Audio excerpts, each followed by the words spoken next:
Update po tayo sa ipinagpaliban na arraignment kina dating Senador Bong Revilla at mga kapwa-akusado sa kasong malversation of public funds. Mula po sa Sandigan Bayan, may ulat on the spot si Maki Pulido. Maki?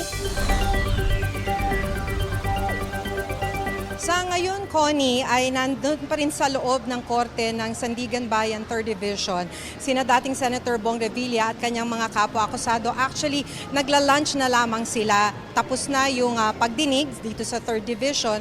Pero dahil meron pa kasing arraignment o nakatakdang pagbasa ng sakdal sa 4th Division naman sa kasong graft, ay hindi na muna sila ibinalik sa Quezon City Jail Male Dormitory. At sa halip ay nandito na lang muna sila at hinihintay. Katulad nga ng nabanggit mo, Connie, ay dito nga sa Sandigan Bayan 3rd Division na dumidinig ng kasong malversation case laban kay Revilla, mga kapwa-akusado niya, kaugnay ng kasong di umano'y Ghost Flood Control Project sa Pandi, Bulacan ay napostpone yung arraignment o pagbasa nga ng sakdal. Naghain kasi ng mga musyon ng mga abogado ng mga akusado, kaya't sabi ng korte ay re-resolbahin muna ito bago basahan ng sakdal ang mga akusado. Binigyan ng prosekusyon hanggang January 28 para magkomento sa mga musyon ng depensa at pagkatapos nun ay deemed for resolution na. 7 yung musyon ng depensa. Sa panig ni Revilla, ilan sa mga musyon ay motion for reinvestigation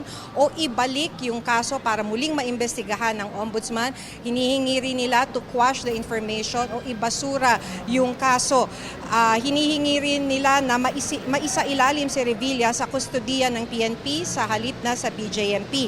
So sa ngayon ay mananatili pa rin si Revilla sa Quezon City Jail Male Dormitory sa Payatas. Pinaharap pa ng mga mahistrado ang jail warden para tiyaking secured ang dating senador. Sabi ng jail warden sa ngayon ay mag-isa si Revilla sa selda, habang magkasama naman yung 4 na lalaking co-accused sa isang selda. Mag-i-inspection daw yung mga mahistrado na mga kulungan.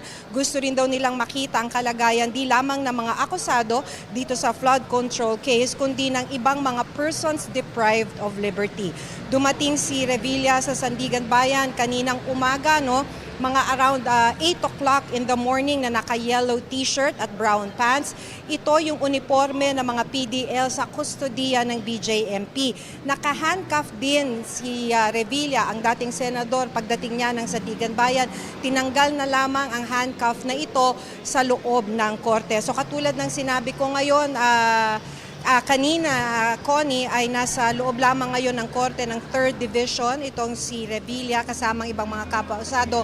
Nagla-lunch lamang dahil hinihintay nila yung nakatakdang 1:30 na arraignment sa 4th Division naman na dumidinig ng kasong graft. Connie? Maraming salamat, Maki Pulido.